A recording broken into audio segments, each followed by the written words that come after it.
Hello বন্ধুরা, আজকে সজনে ডাঁটা চচ্চড়ি কীভাবে বানাচ্ছি দেখে নাও রেসিপিটা। উচ্ছেটাকে লাল লাল করে ভেজে তুলে নেব।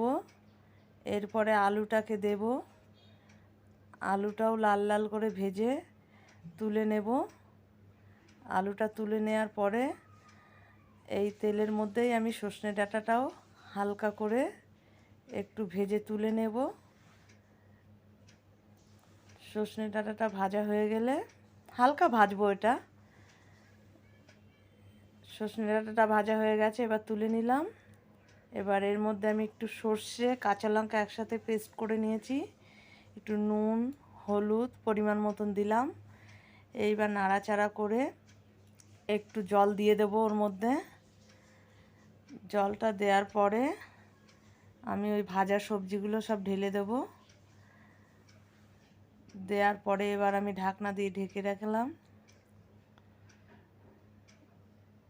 একটু নামানোর আগে মিষ্টি দেব। সজনে ডাঁটার চচ্চড়ি